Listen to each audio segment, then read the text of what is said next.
are being persecuted, prosecuted, and imprisoned, including any anti-war expression by journalists, by human rights defenders, or common citizens who are using the internet to comment on the ongoing, for a 4th-year, war against Ukraine. Along with the foreign agent and undesirable organization laws, national security provisions are used as systematic tools of repression, combining stigma, penalties, and isolation. Human rights defenders, journalists, lawyers, and political opponents are systematically prosecuted, tortured, and silenced. Anti-war dissenters and activists are serving years in prison, not for crimes, but for courage. Political prisoners face not only lengthy imprisonment, but also denial of medical care. Solitary confinement is used against them, prolonged one. Navalny spent 396 days in solitary confinement as a punishment. Punitive psychiatry has returned as a tool against anti-war voices. 51 people forcibly subjected to psychiatric measures for their activism since 2022. Journalist Maria Ponomarenko, for example, was ordered to undergo compulsory psychiatric treatment for maintaining her anti-war stance even in prison. Crushing civil society and journalism continues and escalating. 1,040 individuals and organizations are now labeled as foreign agents, stripped of income, banned from providing education, and isolated. 245 organizations have been banned as undesirable, including the indigenous fund Batani, punished for engaging with UN mechanisms in reprisals against Russian civil society for engaging with the human rights mechanisms of the UN. Russia is the 3rd largest jailer of journalists worldwide. 50 are currently behind bars, some on espionage and treason charges. Out of them, 29 Ukrainian reporters. Journalist Olga Komleva was sentenced to 12 years for reporting on protests and the war against Ukraine. 4 other journalists received 5.5 years prison sentences simply for reporting on Navalny's foundation. Exiled Sakharov Center director Sergei Lukashevsky was sentenced in absentia to 8 years on accusations of spreading fake news about war crimes perpetrated by the Russian army. And by the way, where the banned now and destroyed Sakharov Center in Moscow, just recently, last month, in the metro station was erected a monument of Stalin with the children. Well, the Sakharov Center is now in exile, and its human rights leaders.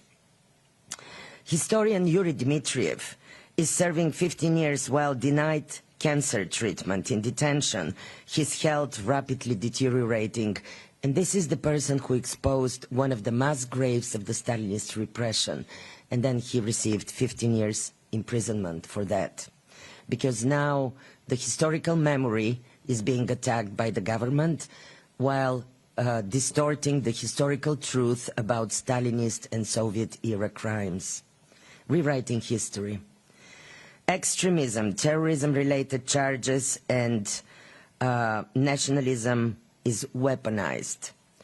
Over 150 children are now branded extremists or terrorists, some tortured into confessions.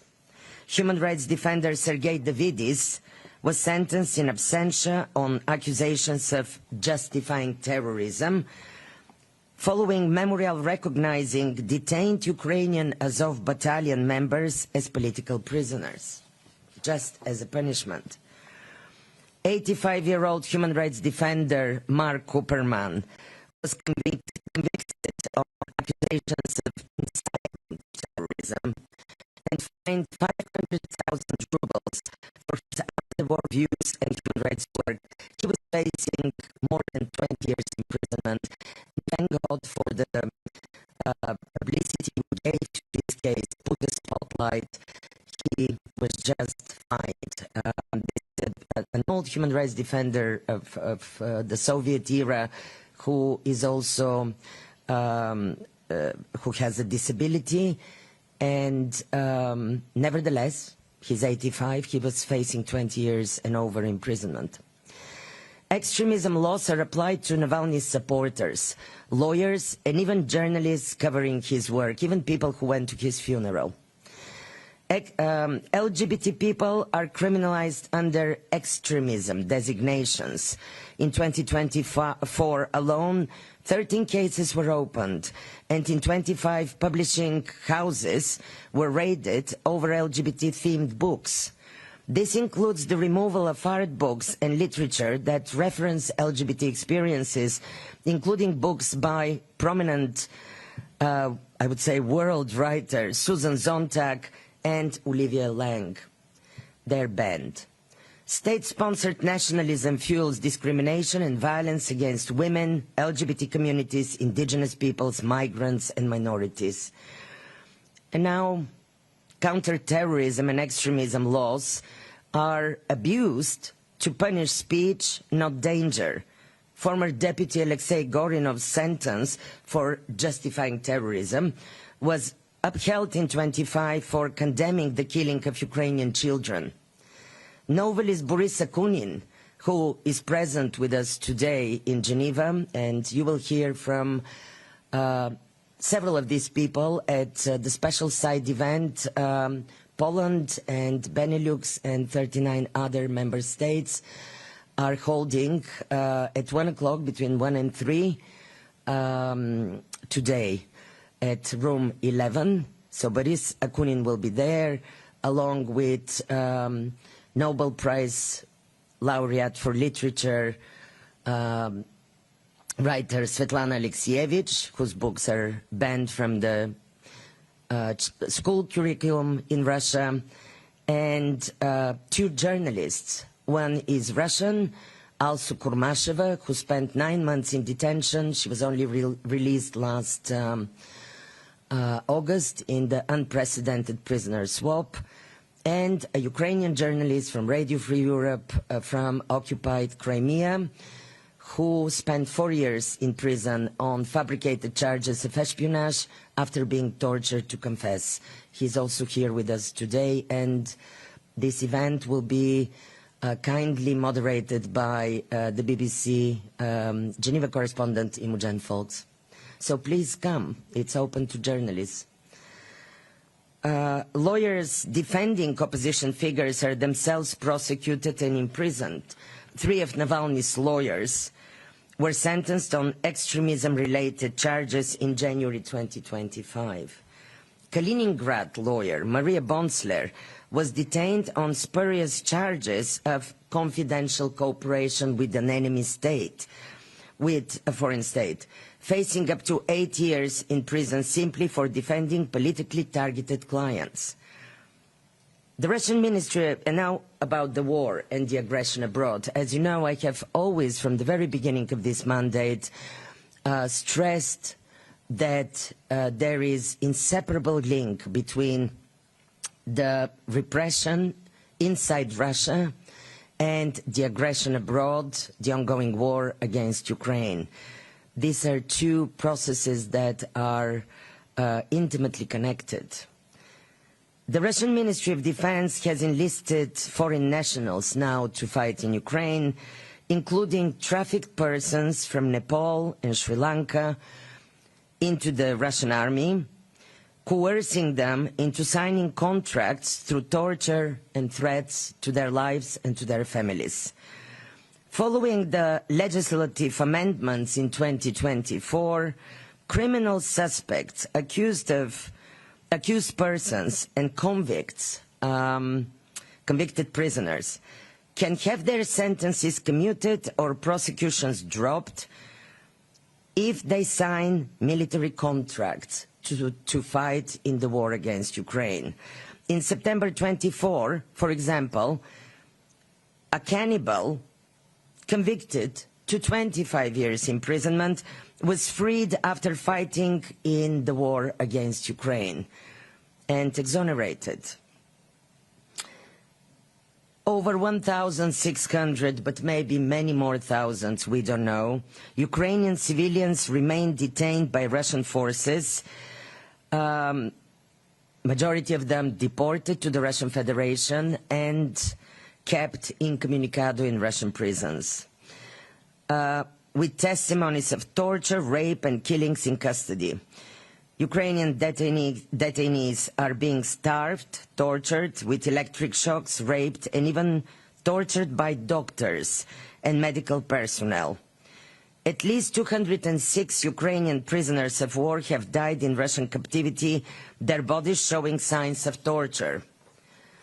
More than 19,000, and we don't know how many really, this is what the Ukrainian side, the Ukrainian government is saying, and the families of these children have 19,000 Ukrainian children have been forcibly deported. Fewer than 400 have been returned back to Ukraine.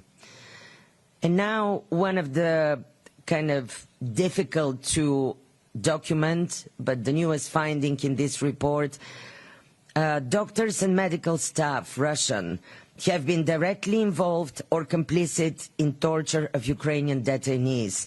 I have documented this gruesome pattern firsthand by interviewing a number of former Ukrainian detainees who suffered torture in Russian detention, both civilian and prisoners of war. Ukrainian journalist Victoria Roshina was killed in Russian detention. Her body showed clear marks of torture and was returned to Ukraine only after 6 months in a body bag marked unidentified male with missing body parts. Civilian detainee Natalia Vlasova testified she was tortured by electric shocks, repeatedly gang raped by 15 armed men, and had her teeth filed down with a metal file. Yet the court ignored her torture and sentenced her to 18 years and 2 months in prison on terrorism-related charges.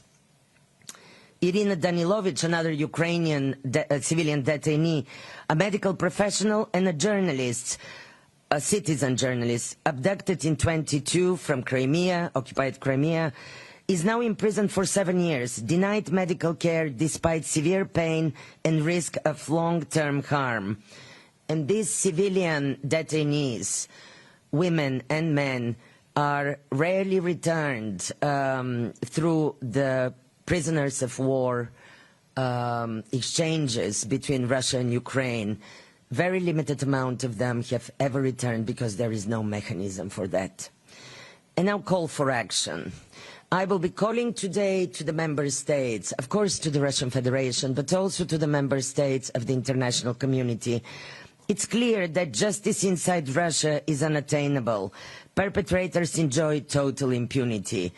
The international community must use universal jurisdiction and international mechanisms to prosecute torture and other serious crimes in their countries. Support for independent media, human rights defenders and civil society inside and in exile is urgently needed, including safe relocation and protection from refoulement.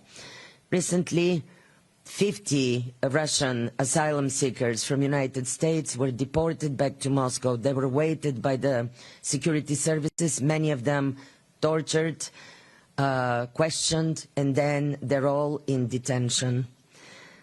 Create an official and effective international mechanisms for the immediate and unconditional return of all deported Ukrainian civilians held in detention in the Russian Federation, including the deported children, regardless of the status and outcome of any peace talks, with due involvement of the International Committee of the Red Cross. I think this point is extremely important because regardless of the peace talks, the Ukrainian civilian detainees who are held without charges, without trial, might not return back to Ukraine.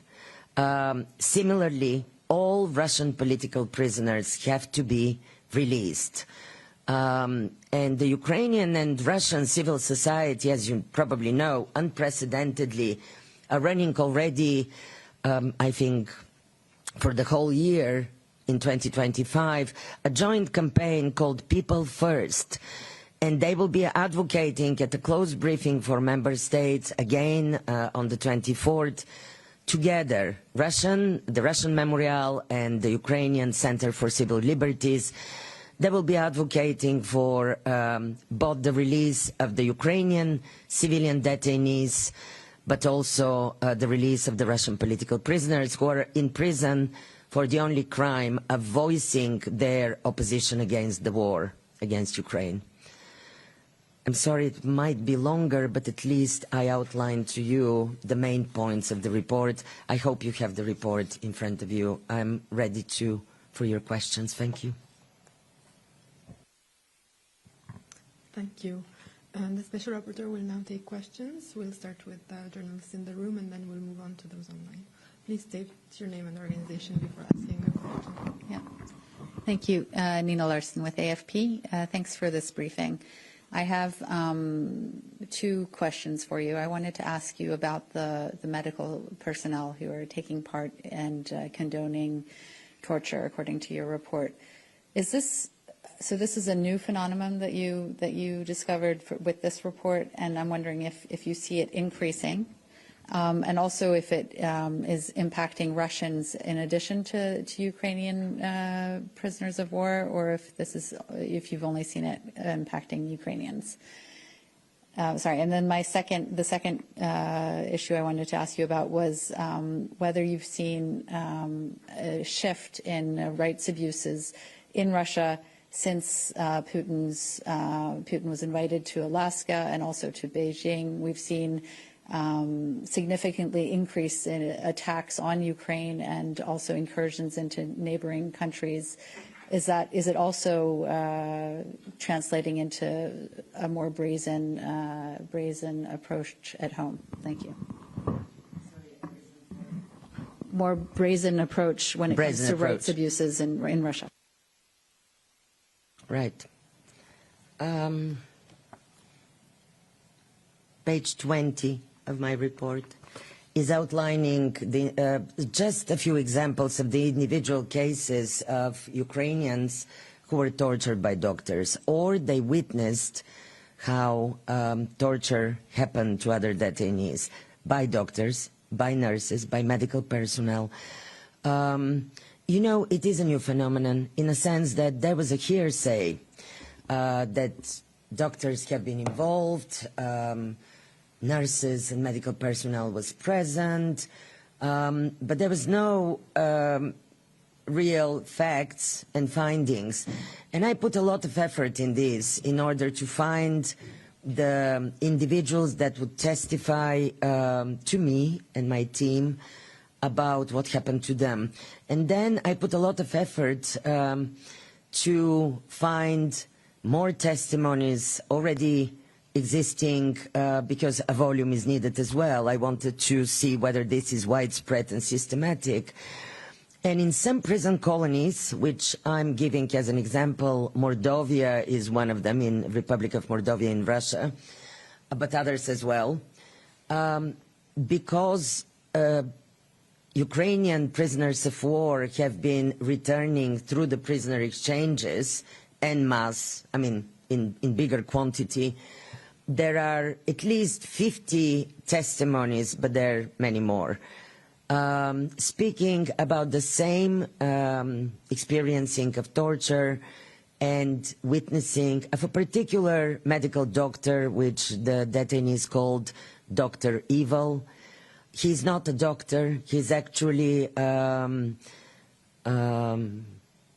of not a qualified doctor, but not a nurse, but there is Feldscher, a paramedic, sorry, thank you. He is a paramedic, although he was the one in a doctor's role who was supposed to be the hired doctor in this prison colony. So despicable torture for punishment, refusal to provide medical care, but also examples of doctors who were checking while the detainee is being tortured and advising the Russian army or security service FSB where to apply the electrodes during electric shocks treatment, or saying, oh, stop because he's gonna die if you continue. Measuring the torture, being present in the room. Also, as a matter of routine, Russian doctors and nurses being silently present while the prison guards, it's called priyomka, when the detainees are entering the prison colony, they're subjected to ill treatment just as a sport or as showing them their place. From the moment they leave the prison buses to enter the prison colony, the prison staff is actually on two sides. They form something like a corridor and start beating heavily the detainees while entering the prison colony, after which they're starting a routine procedure of medical checks or enlisting them in the prison colony. This is all accompanied by torture. And I've heard from a number of detainees that medical personnel was quietly waiting to then measure the height and the kilograms, the weight of these detainees, while before that, in the same room, they were watching how they've been severely beaten or tortured with electric shocks.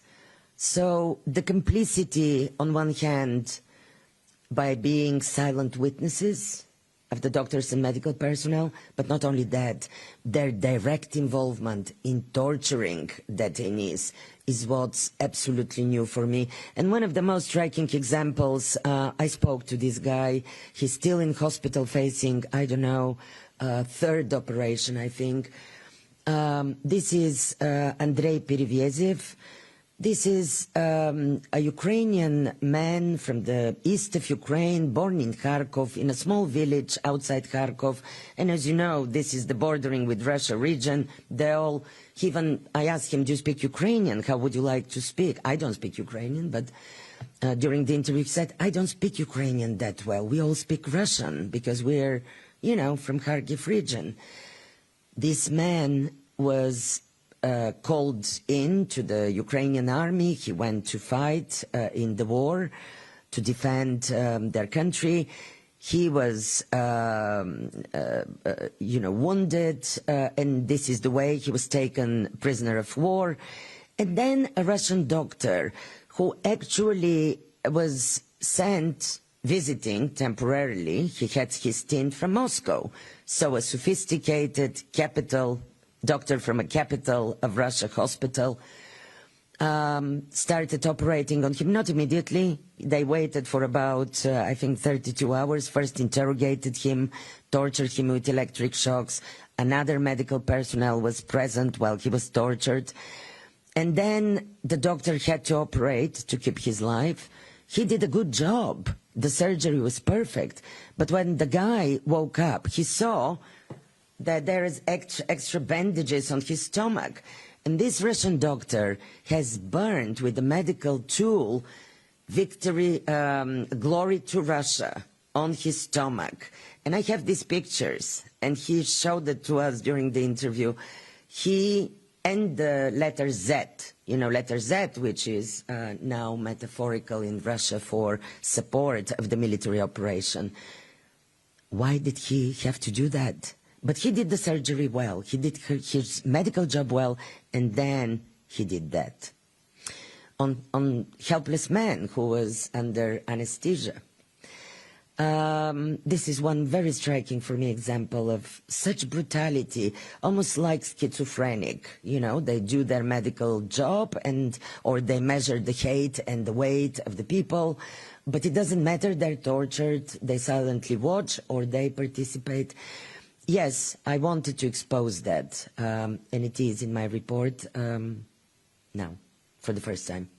The second question about whether Russia's repression inside the country has escalated since Alaska.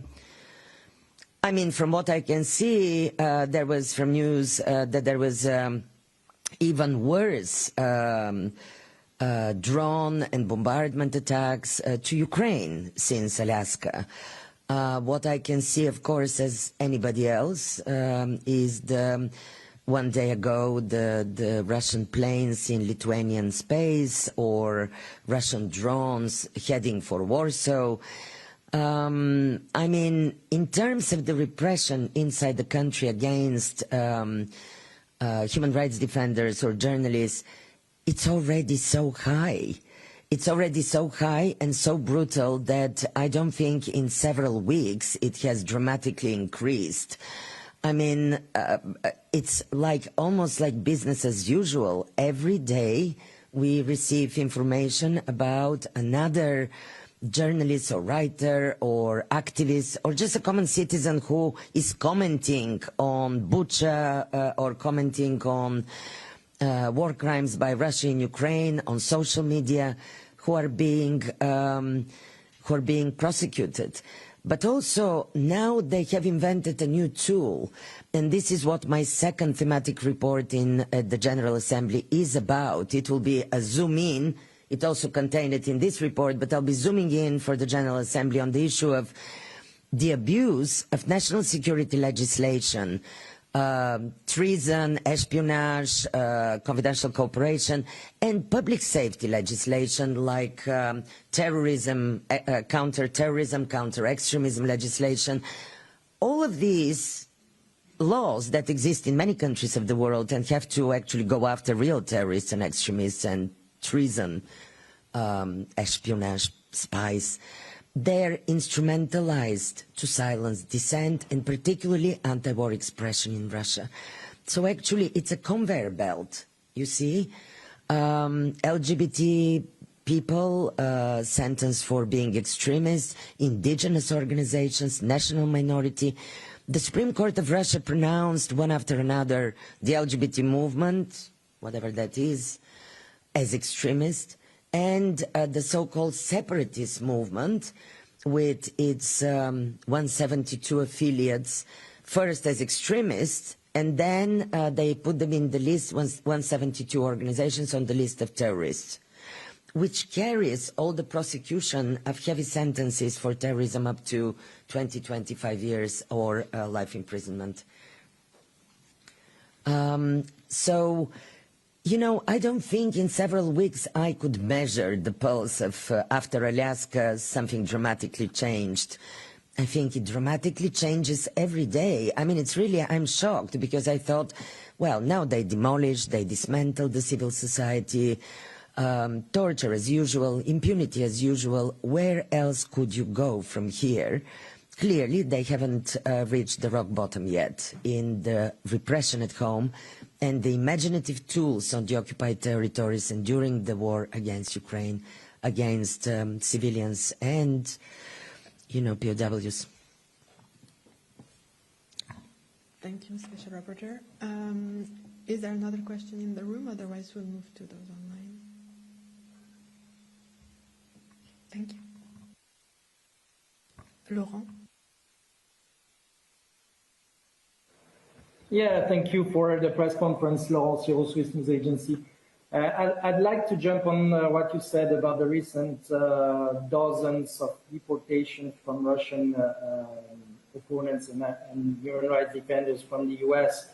Have you observed an increasing trend of these deportations since the arrival of Donald Trump at the White House? Because it seems that it was already the practice under the Biden administration. So has it speed up since the arrival of Donald Trump? And do you have any indications of other countries that might have had the same behavior against the Russian human rights defenders and opponents? Thank you. You mean the deportations, right? That's your question. Yes.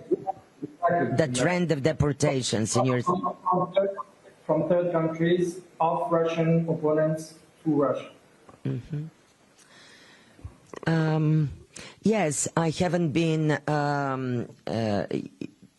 intimately investigating the the deportation of the 50 Russian asylum seekers. Among them, I was told by human rights advocates that there were men who refused to fight against Ukraine, to be mobilized in the army, and they were among this group of 50 that were deported.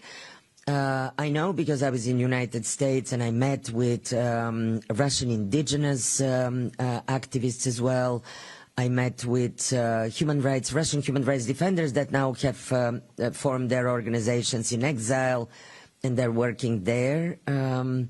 But on defending somehow their lawyers, defending the as much as possible in courts, the Russian exiled activists in order to prevent deportations. But United States is a difficult country in that respect because there is not even procedure like we have in Europe with the European Court for Human Rights, which now does not apply to Russia, to the Russian victims in Russia, because Russia is no longer a member of the European Council of Europe and withdrew from the European Convention, and actually withdrew recently from the European Convention not only on human rights but on torture, on prevention of torture, as you know. But the court, the European Court, of course, could be called upon to prevent deportations from European countries, but not in the context of the United States. There is no really hearing where, or any recourse where you can write in court and try to prevent to stop a deportation. So I know of an indigenous doctor, and I won't tell at the moment which region of Russia. This indigenous doctor woman escaped and actually to United States with her husband in order to avoid being mobilized as a medical doctor. They're under obligation, if called up, to be mobilized in any war effort, one of those professions. So in order to not fight in Ukraine, not fight, but be a medical doctor mobilized to be in the war against Ukraine, she left and went to the United States, asked for political asylum. Unfortunately, they entered through Mexico, which then spent about 6 months in indefinite, what they thought, detention. And then from there, she was deported back with her husband to Russia. She actually, from what I know, has been now by the authorities of Russia banned to leave Russia as a punishment for the next 6 months. And of course she lives in fear, and the next thing is she might be mobilized and sent to Ukraine. This is only one example. There are other countries. It's not only United States, obviously. There are other countries that are, threatening to return, especially men who have been mobilized, who have refused mobilization, deserters from the Russian army. It has been happening in several countries, actually European countries. Also, we have countries in the South Caucasus, where Russians, because it's easier, they didn't need visas, they actually found refuge, anti-war activists. I mean, in one European country, actually, I wrote a letter testifying in one case. It was a man and a wife, anti-war activists and bloggers, and they had 5 children. And this European country was threatening deportation. And I wrote a letter trying to describe what awaits them, everything that I just described, imprisonment, criminal charges, and what would happen with the children, because usually the children of activists who are imprisoned are either left with elderly parents, relatives, or they are institutionalized in social care institutions. For example, there is the case of two theater women, Berkovich and Petrichuk, who were sentenced in Russia. One of them had her two children, small children. They were sentenced to silence them for Berkovich writing a series of anti-war poems. And they're now in detention, and the children of one of them are left with a very elderly and not well, health-wise, parents of Evgenia Berkovich. But that's what happens usually. So we don't even know. Now, what happened in this European country, they wrote back to the lawyer of the family saying, we received this letter from the Special Rapporteur, but we think it's fake. How did we think you produced a fake letter? Can you even imagine, they didn't approach my office, they didn't approach my team or the OHCHR or me to ask. I'm very approachable, Special Rapporteur, by the way. They could have approached me. To ask whether this is a letter signed by me. It was on special procedures heading and with my signature. I think it was a euphemism to ignore the warning by me about what these activists will be facing if deported. They're not deported yet. I haven't heard any frightening news, but this is one of the things in my recommendations in this report, in meetings with European Union and other like-minded states, any states really from the international community. I'm always approaching all regional groups. While in Geneva I will be staying next week to be meeting member states as well, to actually ask them and advocate with them to protect the Russian defenders, not to return them, and not to have these blanket policies. For example, now I saw some plans in the new sanctions by the European Union, their ideas of not giving travel visas to any Russian citizens. Well, how would we have Russian human rights defenders coming to us? By the way, you will see some of them. We managed to invite and bring with us more than 20 leading human rights defenders here in Geneva to be in the room and hear when their country is spoken about and their human rights. They're here with us as well, in addition to the side event participants. They came from inside Russia and from outside Russia. But they need visas to come. And they need visas, so their voices are heard by us, by the international community. So this blanket, I would even call them Russophobic policies, to be honest. What is that? All Russians, it's 150 million people. I understand if there are policies of the torturers, the perpetrators of crimes and human rights violations being put on sanctions, or tourist visas for, just shopping trips.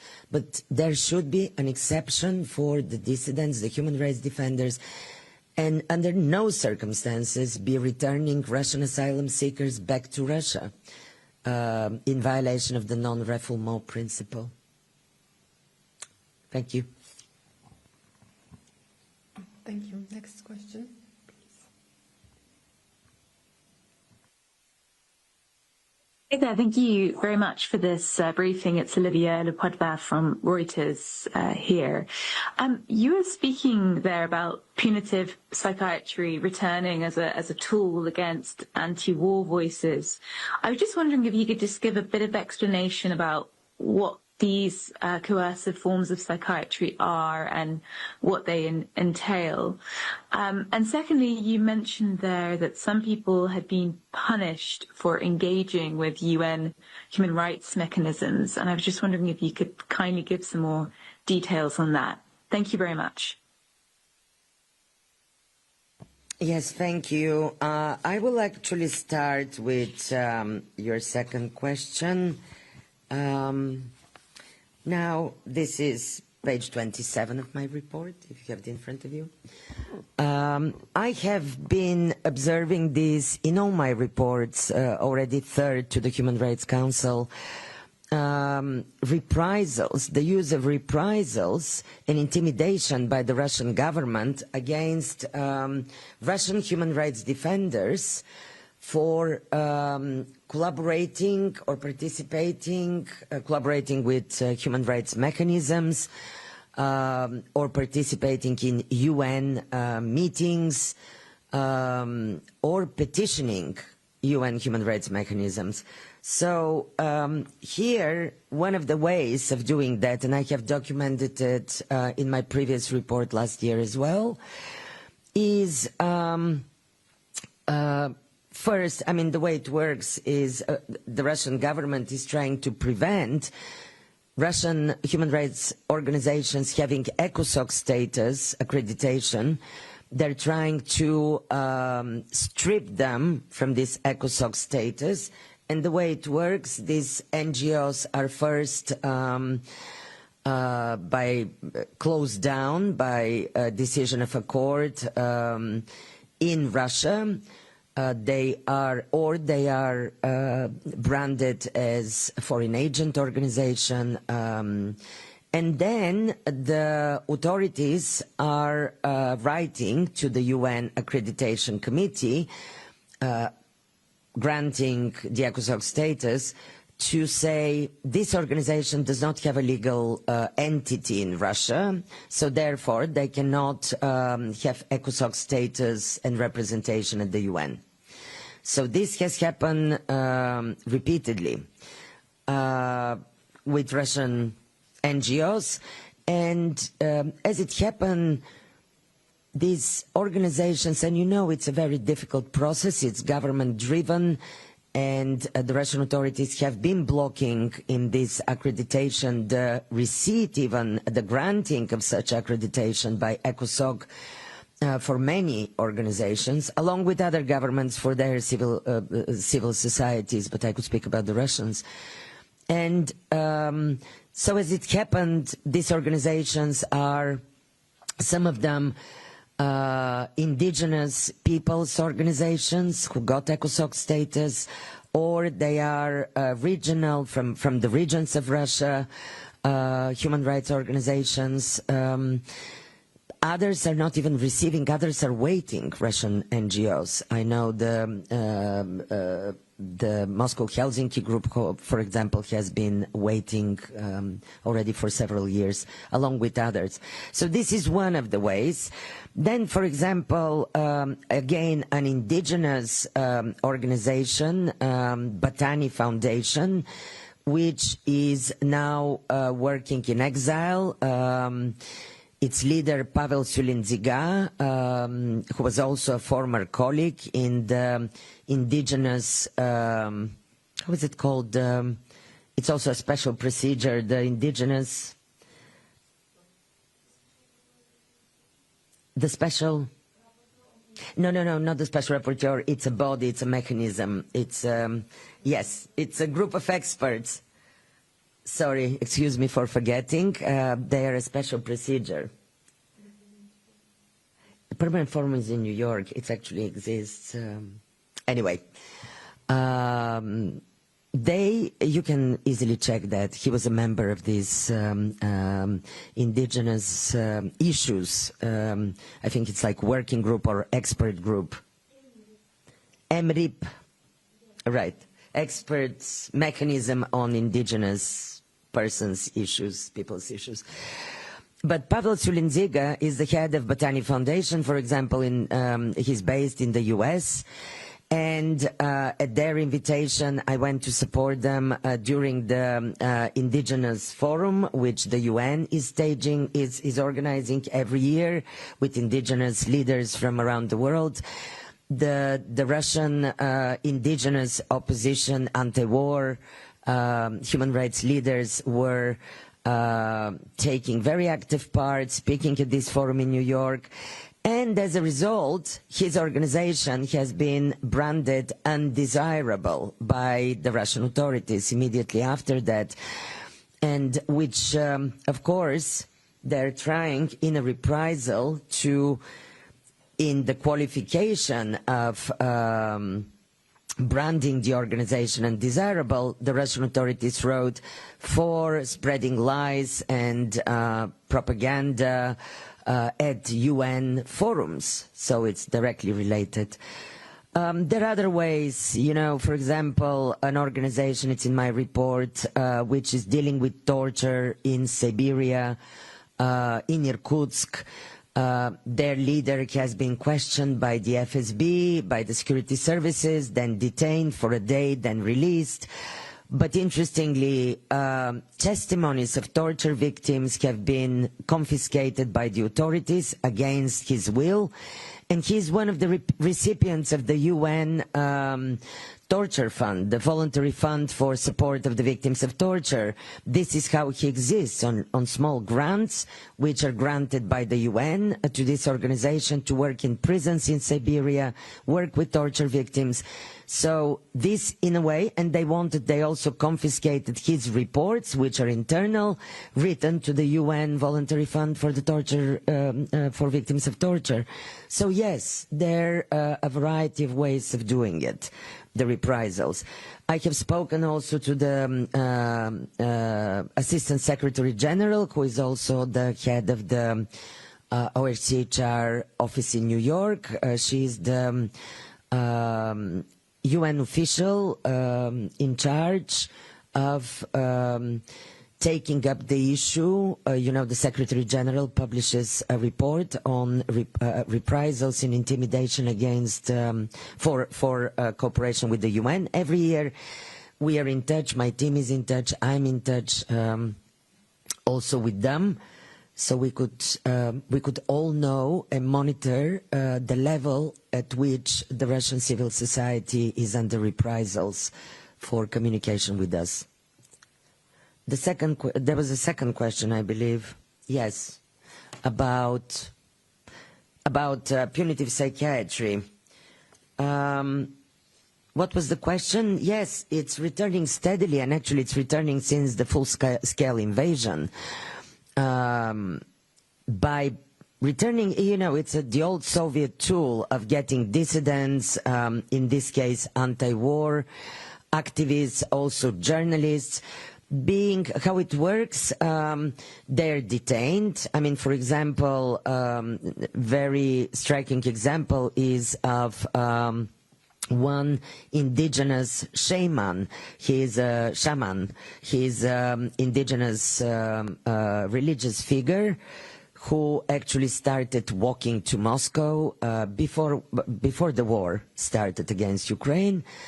And he claimed that he has visions. He's from Yakutia, the Republic of Yakutia in Siberia, and he wanted to walk to Kremlin, to the Red Square, and exorcise the Kremlin and the President of Russia, because something terrible is going to happen.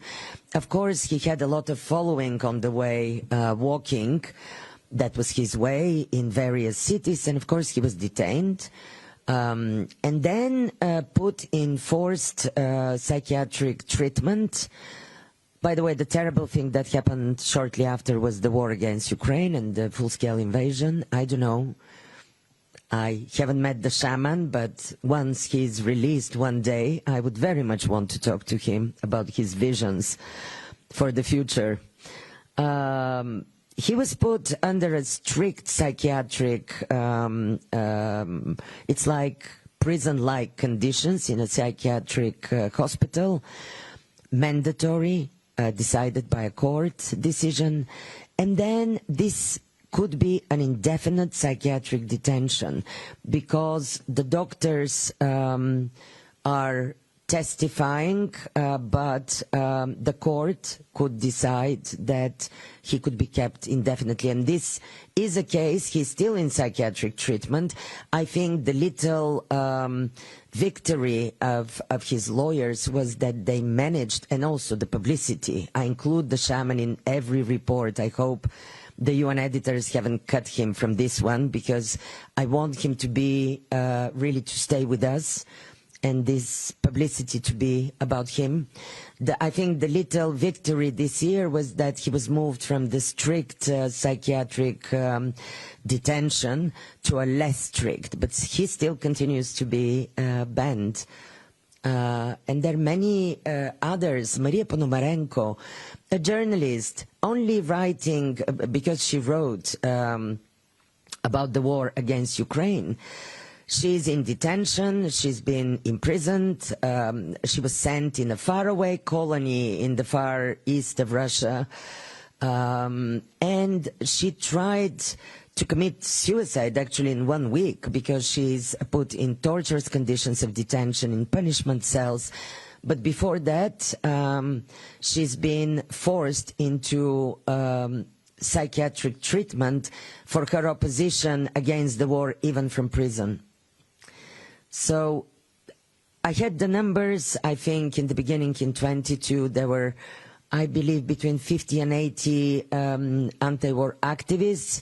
They were sent into mandatory psychiatric treatment. Some were released after that.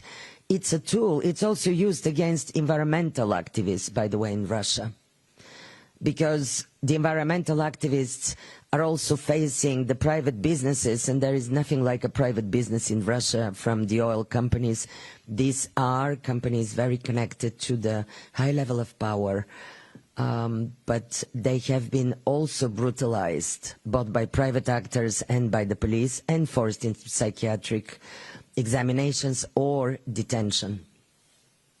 I hope I answered your question. Thank you. We have another hand up online from Jamie. Hi, thank you very much, Madam Katzarova. This is Jamie from Associated Press. I just wanted to get you to elaborate, if you could, just more broadly. You said the repression is escalating at the beginning. Could you just talk to us a little bit more about, specifically in a nutshell, what you mean by that? And then the second question is about following up on Laurent's question earlier about the 50 people that were deported to Russia from the United States. Could you, am I clear in understanding that you did not investigate that yourself, and that in fact you're basing that on what other human rights groups have told you? And I'd really like to know, if possible, whether or not that has increased, as he asked, during the Trump administration as opposed to the Biden administration. Thank you so much. What I mean under the repression escalating is the tools and the strategy of repression, because it's not by chance. This is a toolbox. Last year I presented my first thematic report to the General Assembly in New York, and it was on torture in Russia as a tool of repression inside the country and aggression abroad. Now I'm saying the repression is escalating in Russia. It has escalated during the period under review of the past 1 year because new tools have been employed on a regular basis. So we're seeing here that, as I said, that the laws on national security, such as treason, espionage, confidential cooperation with the foreign state, and the laws on public safety, the counter-terrorism, counter-extremism legislation, has been now massively used against dissidents, anti-war activists, or human rights defenders, or simply anybody who has expressed any disagreement with the war against Ukraine. These charges are used massively, and this is the new form of repression. Not new form, sorry. It's a new tool in the toolbox of repression as part of the strategy of the government. So we also see escalation because they're perfecting old laws like the foreign agent law or undesirable organizations. More and more restrictions are put on organizations and individuals that are designated foreign agents, for example. Now the newest is that they are reaching out towards those who are in exile. So we see a lot of confiscation of assets, or now trials in absentia. I gave an example with Boris Akunin, the prominent Russian writer who has been in exile since 2014. So as a foreign agent, but also they are adding justifying terrorism, as I said, the national security legislation and public safety. Justifying terrorism is very often employed as a tool to silence dissent and anti-war sentiment. This is now becoming also, the repression is getting pretty much on a massive scale, because we have any LGBT person or somebody, publisher with of LGBT related books, or as I mentioned, Susan Sontag, right, and her books are now banned in Russia. Anybody could be actually under criminal investigation and criminal charges for being extremists. Same with the national minorities, indigenous organizations as well. And at the same time, anybody supporting Navalny, even people who went to the funeral, or journalists who covered it, or journalists who have been in touch with Navalny's organization, anybody to have anything to do with Navalny's foundations or name or work is charged with being an extremist. These are registers where you see names of organizations and people. So the crackdown is and the repression is escalating because it's becoming really reaching out and becoming massive. And also because the masterminds of this repression are employing new elaborate tools against a total impunity for their actions. Torture is also part of this equation as a tool. Did you have another question? Yeah, about the 50. No, I haven't managed, to be honest. I was finishing my 2 reports. This happened like 2 weeks ago or 3 weeks ago, the deportation of the 50. I have my information from Russian human rights defenders, but no, I haven't personally investigated with my team this case. I will, after I finish here with presenting my report to the Council when I have a bit of time, and see what is the fate of these people in Russia. Where are they? My information is that they were detained, the majority of them, including subjected to ill treatment and torture during interrogation by the FSB, by the security service, which was waiting for them at the airport. Thank you. Jamie, do you have another question, or is it a follow-up? Yeah, no, it's just a follow-up. I just want to make sure, is it your sense from the rights groups that you're talking to that these deportations have happened this year since the Trump administration has been in power, or did it actually happen underneath the Biden administration as well?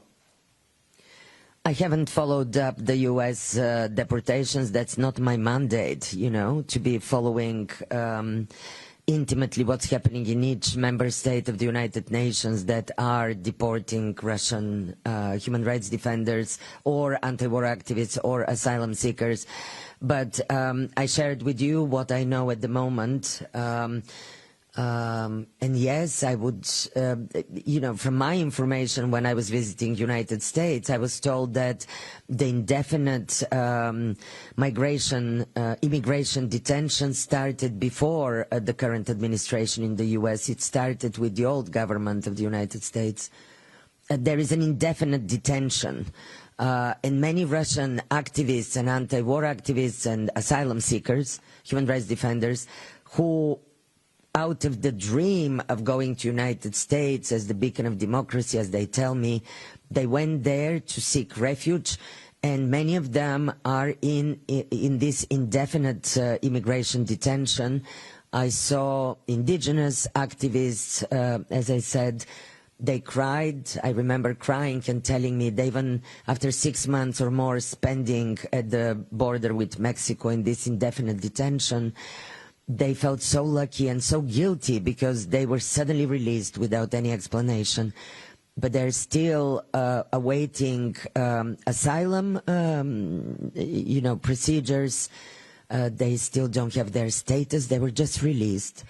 So they're still in the country and trying to get a status without, of course, being deported. Thank you. Next question from Efe.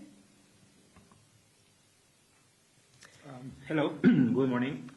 So I'm also interested in the punitive psychiatry that you have mentioned, and you already answered a question, but I would like to know more details about these psychological treatments. Would they include the use of chemicals, isolation?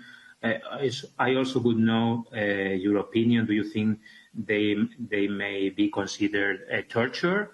And also, you said they are similar to the ones in the Soviet Union. There is no change in the last decades. They are using exactly what it was used with the KGB, for example. Thank you. So what's your question for me to comment on that, to elaborate? Yes. Yes. Political prisoners in particular. Yes, it's page 84, I'm told by my colleague.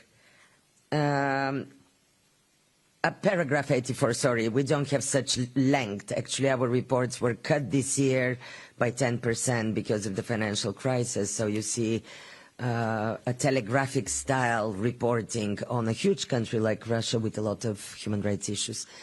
On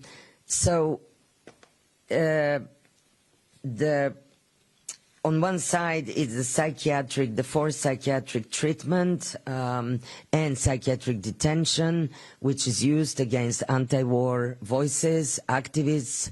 I told you the story about the shaman, what was his name? Gabichev, from Yakutia. But in addition to forced psychiatric treatment, which could turn into indefinite psychiatric treatment, as I explained, it's a perpetuum mobile, people stay and then they keep them there.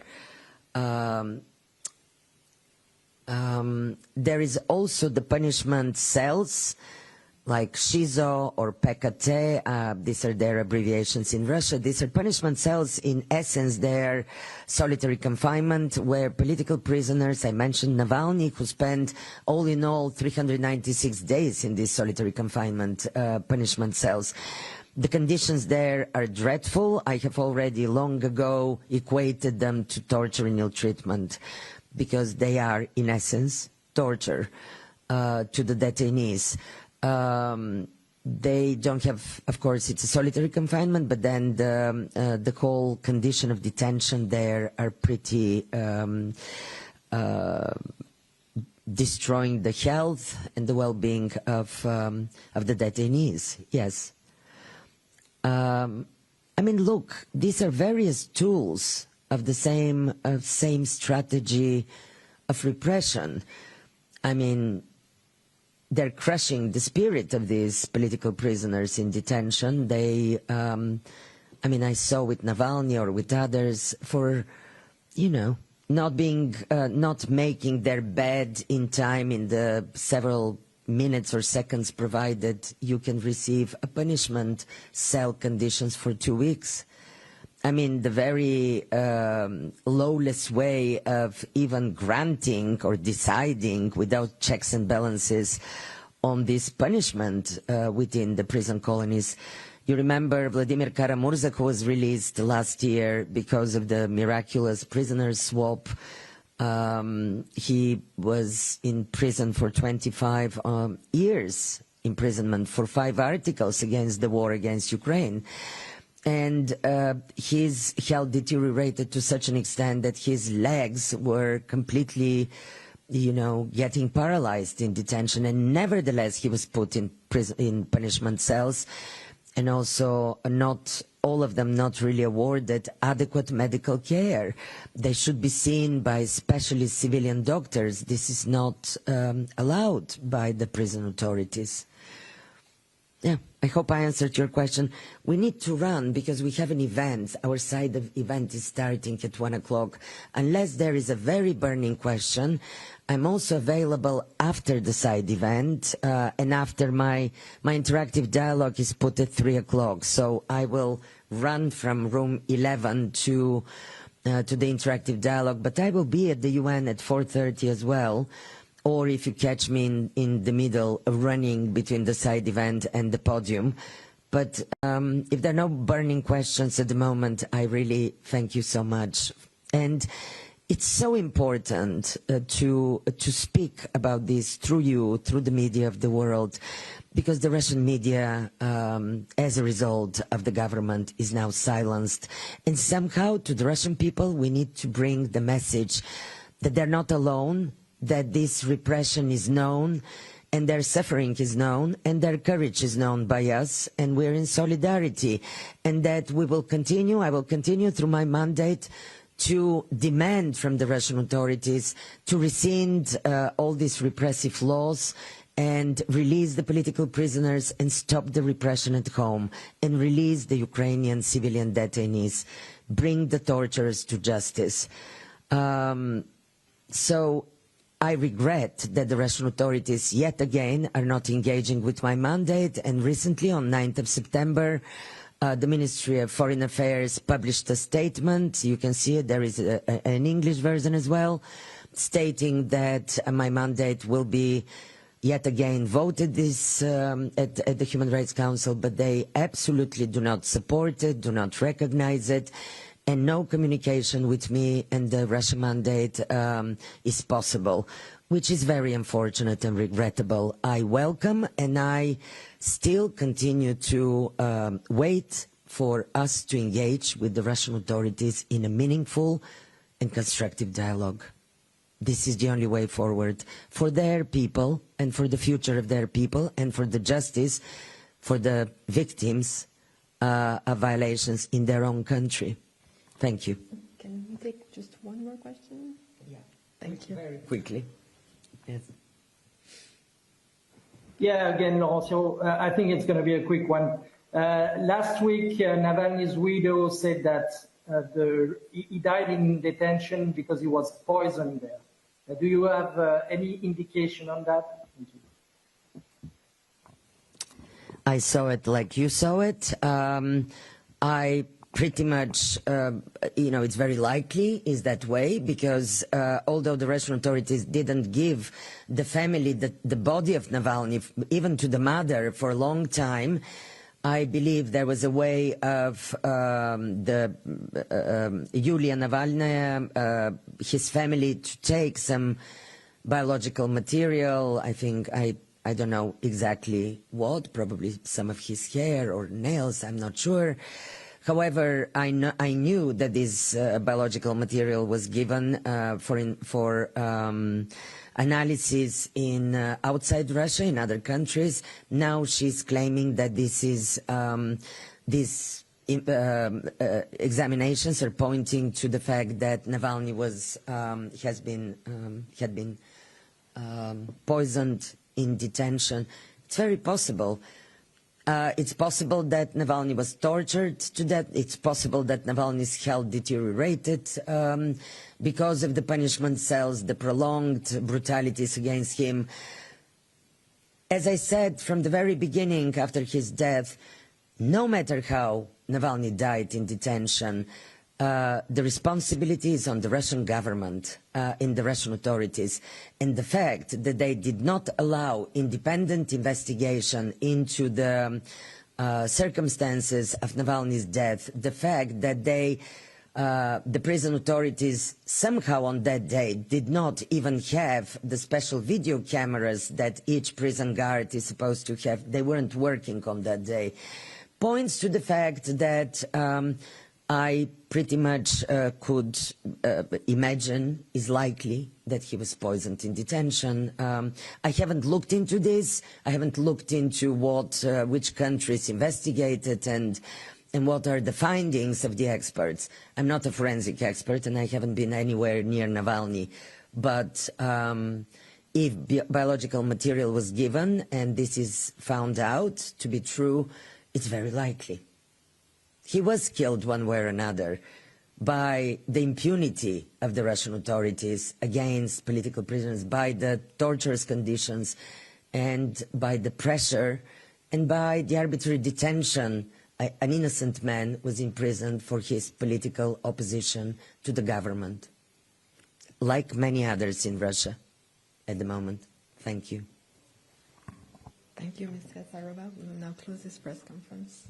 Thank you for joining us today.